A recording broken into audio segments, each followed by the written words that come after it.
Good morning, afternoon, good evening, and good night. I meant to say happy Valentine's Day nuggets. It's Tuesday, February 14th, 5:04 p.m. So, I just wanted to send you all so much love today and say that I love you and know that you are full of love and you give love and you receive love and love, love, love, love. Okay. I thought it was really funny today. I made a post on Instagram saying happy Valentine's to the love of my life. And I wanted to mention it because it's actually so important. I think I'm being hilarious, but I'm not kidding. Like, I am the love of my life. I hope that I will have another love of my life that's of the male gender and that's my soulmate and all that jazz. But you are the only person you are with 24 hours a day, 7 days a week, literally for eternity. However long your soul is cycling through this. I don't even know, you guys. There's so much stuff. I'm just thrilled today because it's love day and I love love. And people get sad when they're single. And it's like, no, give that love to yourself. You have so much love to give. Give it to yourself or give it to the people who deserve it. Like your friends, family, whatever. I still text tons of people and I'm like, happy love day. You know, I'm just abundant of love. Anyways, I'm just really excited right now. Also because I just stood outside and grounded with the earth's energy, which I haven't done in who knows how long, besides being in the ocean, but I still stand on concrete. So that was helpful. That was good. Anyways, okay, about this love though. I experience self-doubt and negative self-talk sometimes. It's true. That's just the way our mind works. It's there. It's not like it's just not there and I'm different. I mean, I am different. I'm extraordinary. No, I mean, we're all extraordinary. But it's a habit. I have trained myself to stop those thoughts, stop the thoughts in the track and pivot to be positive and abundant and full of love. It's a practice, but it's a practice that I literally train my mind to do every morning. So I probably have mentioned this already, but it's just something that always gets me because people are like, you're so positive, you're so this and you're so that. I'm like, thanks. I know. I work on it. I work on it every single day, every morning, every night. I spend a lot of time working on myself. And I've made now, I mean, I like to think I'm lucky, but I literally made working on myself and helping others work on themselves my mission. It's not a full-time job yet, but those little side hobbies start as side hustles. And then, I mean, I love everything. That's the struggle that I have, is that I really love everything that I do. So it's hard for me to say no to certain things, but there's just simply not enough time to do it all. Anyways.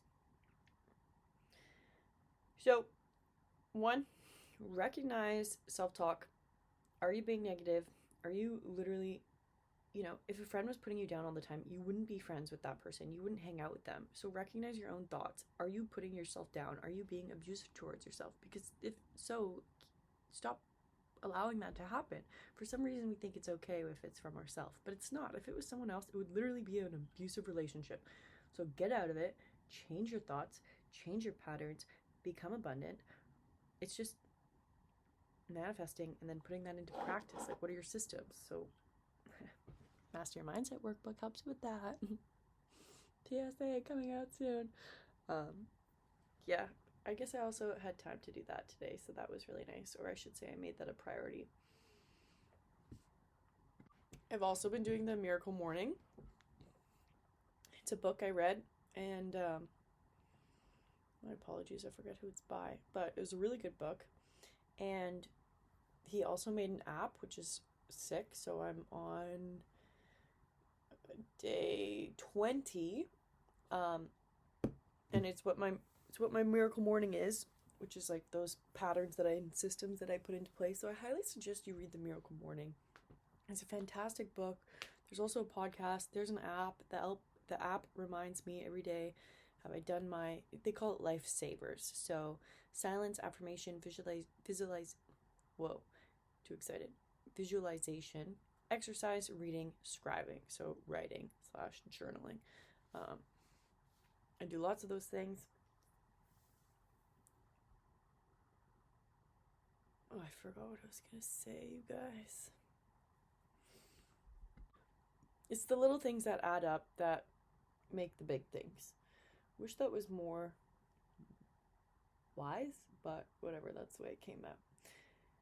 Really though, it's I was listening to Tony Robbins, of course, freaking love him, about playing golf, where it's just, the golf ball might end up 100 yards off from your goal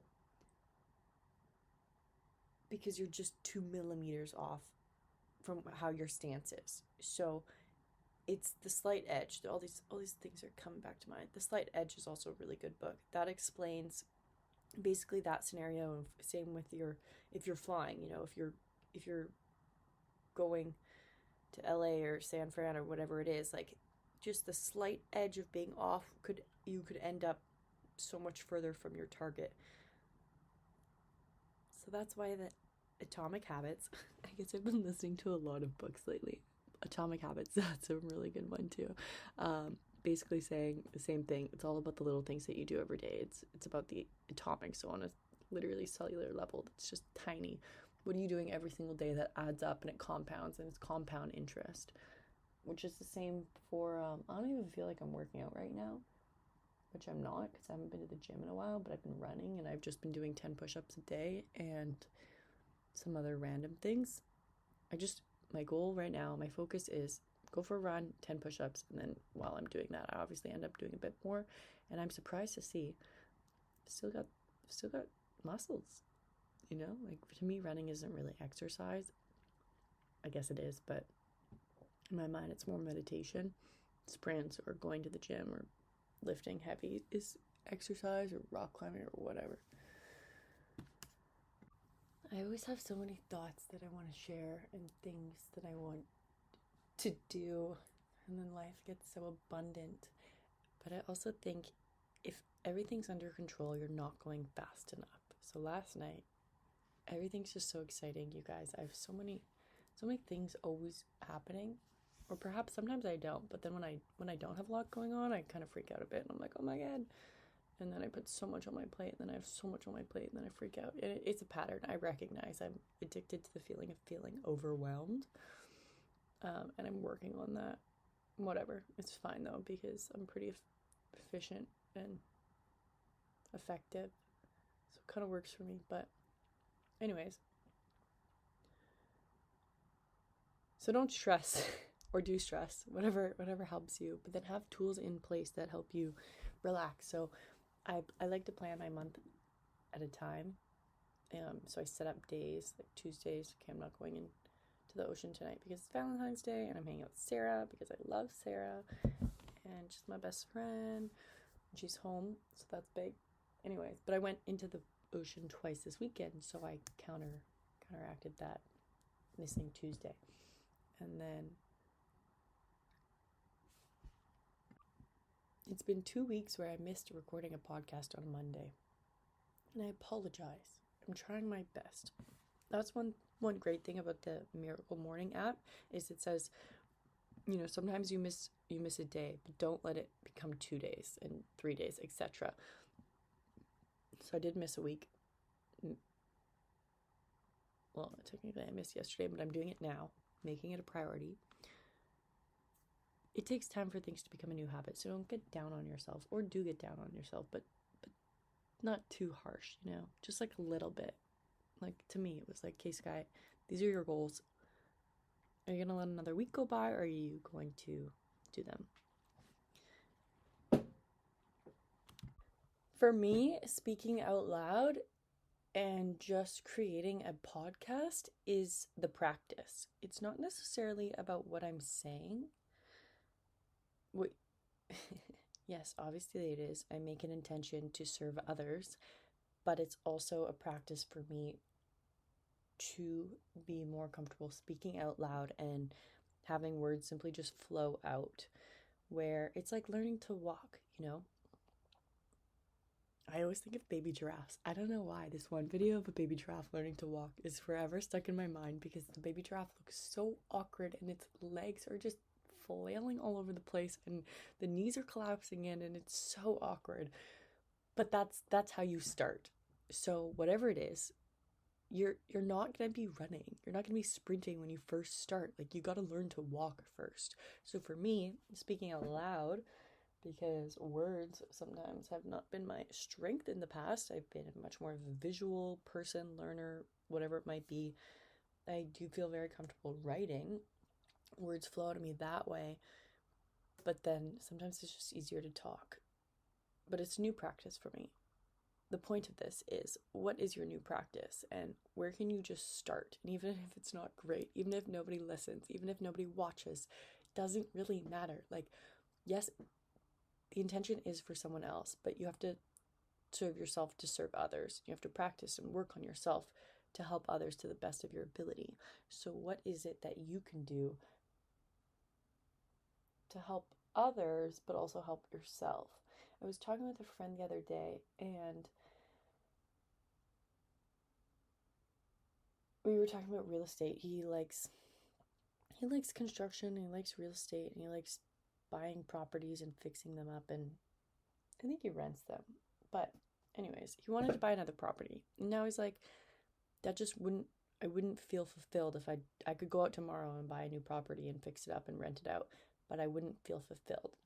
My immediate response was, well, how could you help others? Because I do find that that's what most of us seek when we're not fulfilled. It's like, because the helping others part isn't there. You're doing a job and that's great and you're making a paycheck, but how are you actually serving the people around you or a mass population? Like, how are you helping others?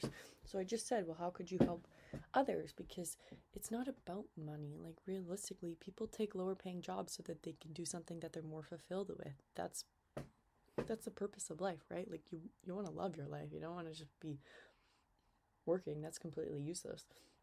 Obviously, it's not useless, but if you're listening to this, you're most likely in a first world country. Therefore, you have the privilege to do something that you love. It might be a bit harder than just maintaining your job, but you can make it happen. I always wonder, I'm like, do other people get so stressed out all the time or no? And I think, well, a lot of people, I guess, aren't doing a bunch of things on the side. They just go to work, they make money, and then they have fun with their friends. And so there's not that pressure that they put on themselves all the time. But then I think about that sometimes. I'm like, well, should I just like not be such a high achiever? But it's not an option for me. I have these dreams and I know that they're there for a reason, so I have to do them. Like, I have to, otherwise I'm not fulfilling my purpose. And I'm lucky to know what my purpose is, or at least be climbing the right ladder, or be pointed in the right direction for the target. But it takes time to discover that. So sit down with yourself, ask yourself, what's my purpose? What do I do best with the least amount of effort? How can I help others do the same thing? That's why I end up speaking or writing or whatever it is, because I thought, so now I have tools and I've made this workbook which helps others. But at the beginning, all I knew is, when I asked myself that question, how do I help others with the least amount of effort? It's helping people. I just channel information. I don't know what it is that comes out of me, but whatever I say, the person on the receiving end needs to hear. I figured that out because I realized I always end up, when I was younger, in the bathroom. I miss the party. I'm not a partier. I always end up talking to one person in the bathroom and helping them with their problems. And then I don't even remember what I say, and I just completely black out, basically. And words flow through me, and then they're like, oh my God, thanks so much. Like, you're amazing. My pleasure. Happy to help. So that's kind of like what I'm doing now too, is just channeling what you need to hear. Honestly, after, I probably won't even remember what I said. To be honest, I don't like listening to myself, so I don't listen to my voice because it just sounds weird. I think I have good things to say. I think I'm funny. I think I'm inspiring. I think I'm wise. But I don't like listening to it again. And maybe I'll get more comfortable with that in the future. Anyways, take it back. Oh, okay, right. How I first started my blog, all that jazz. I think we have life experiences so that we can share it with others. Whether it be good, bad, positive, negative, whatever it is, a life experience is simply a life experience. It's our perception that makes it what it is. So, as you most likely know already, I've had some grief and loss, and it's Allexanne's birthday on Friday. Whew. So that's, that's a thing. And what was most healing for me is blogging about it, blogging throughout the whole journey. Obviously, it'd be easier to share those dark parts and like just depressing parts after the process. But I thought, what's the point in me just going through something if I can't help someone else through it? Like, I don't think it's here to just teach me something. I think it happens so that I can teach others what I learned from it. So half the work is, one, what did you learn from the experience? Well, Allexanne passing away, I have without a doubt. I try my best to make every day the most important day and just make it the best day ever, because it's just a moment.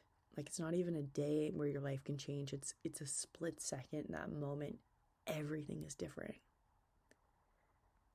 I guess we were talking about it the other day because, well, her birthday's coming up, and I don't know, it's like, it's also crazy, the whole experience. Honestly, I think about it. I was trying to dive into it again the other day because I realized I sort of push it under because it was just so surreal. Talking out loud is a little different than typing as well. I can actually hear my voice like quiver a little bit, not a lot, but I can feel that emotional effect on my physical body, which is so fascinating to me. Anyways, I learned to live your best life every single damn day of your life, because you could die tomorrow, or not even you, but someone you love. And that changes everything. If someone you love is not well, that changes everything. You're just like crushed. It's so sad. But then also it's whatever you want it to be. So I'm so beyond grateful sometimes for that experience, because it's like, I feel like I'm not a fool. I feel like young people think they have time, where you hope you have time, but I am not under that illusion that I am guaranteed time. I try to make the most of every moment that I have, because I know it just takes a moment and things can be different. And another thing I learned from that experience was priority in life, and that I get so stressed out about deadlines or work or whatever it might be. But then I remember when my mom called me at 2:30 in the morning and said, Allexanne's in the hospital, go to LA now. And I was like, one, half asleep. She was, wake up your brother and sister and go book a flight. And I'm like, well, I have a session at 6 a.m. Like, that was when I was personal training. I'm like, I have a client at 6, like in a couple hours. And then I have an acting class at whatever this time, 10. And then I had all these things to do. And my mom was like, don't think, book a flight. So I went upstairs. I woke up Tasha and Tal. Tal didn't come, but Tasha and I booked a flight for like 6 a.m. in Bellingham. So by 3:30 we were on the road. That's what I mean. Like, it all happened so fast, you don't even know what's happening. And I wrote about it. It's all in blogs. But this is me diving back into it, because I'm like, okay, it's been some time. I don't feel that grief that I did when it first happened. Well, when it first happened, for like the first year that I experienced all of that. Anyways, okay, back to my point there, where what's a priority? So what I realized from that situation is I dropped everything and nothing mattered, because someone wasn't well or someone was in the hospital. And my clients obviously they understood. They weren't like, oh my God, you missed work. They're like, holy shit, I'm so sorry. I hope everything's okay. People are supportive. So then I take that experience and I bring it into everything else that I'm doing. Even if it's not a life or death situation, I will still ask myself, if I, like, is this a priority? It's not going to be the end of the world if I don't do it, or if I just take it off my list of things to do. Like, it's fine. Or it, it just gives a little bit more perspective. I think I should, maybe I need a YouTube so I can write visuals here, because I feel like I move my arms a lot and I need to like see what I'm saying almost. Anyways, because now I forget what I said at the beginning of this, but that's okay. My point is, I have so many points. Reflect on each situation. Ask yourself, what did I learn from this? And how can I be grateful for it? So I did that for a long time. I haven't done it in a while because I feel like I deep dove into Allexanne's death a lot on my own, and I'm pretty good about it. But I would ask myself when I could handle it. It's okay if you don't do it right away. Sometimes it's just too challenging. Like, I remember trying to write a blog when it first happened, and it took me like 6 months to finish it because I realized, okay, I couldn't do it. But I wanted to document the process while it was happening so that I didn't forget about it, and I could actually, like, sometimes I'll go back and I'll read my blogs and I'll learn a lot, and I'm like, oh good, I'm glad I wrote about it then, because now I forget. Like, I kind of forget the emotions that I had while I was walking on the pier because I was so delusional and drunk. I got drunk. Oh yeah, that was another thing I was talking about my friend who wants more purpose in his work, of who's buying real estate, because we were talking about like an addictive personality, and I said, I don't know, I might have one because I know it's in my family. And he's like, I don't think you have an addictive personality. I said, but I'm addicted to exercise. He's like, I think you're just describing a healthy person. And I said, no, but I don't know, I still wonder if I don't work out, I get kind of antsy. I'm like, oh my God, I need to work out. And I said, I think I'm just addicted to healthy things. But I remember, because when Al first passed, I literally had a drink for probably like 2 or 3 months, at least 1 month straight, maybe 2. When was it? July, August. Yeah, I guess by September I was like, okay, I gotta like get back on my life. Like, I can't let this be something. Like, it's okay to grieve and deal with whatever you're going through, but at a point you have to be like, okay, that's it. Otherwise it becomes a new pattern. But I recognize in that situation just how easy it is for people to not have that self-discipline or self-awareness to go, okay, this could become a pattern. Don't let it happen. Get back to work. Become obsessed. Like, use your healthy coping mechanisms. What is it? Well, I journal every day. I run, I write, I read, or whatever it is. I get obsessed with like those productive tools. But I did notice, because it was so easy. Like, I was so sad, you guys. I was so sad. And I'd have a drink at night. My ex-boyfriend at the time, he was like, that's okay, you're allowed. And I felt so much better, and it was like, no wonder people become alcoholics. This just eases the pain, but it doesn't heal the pain, it just numbs the pain.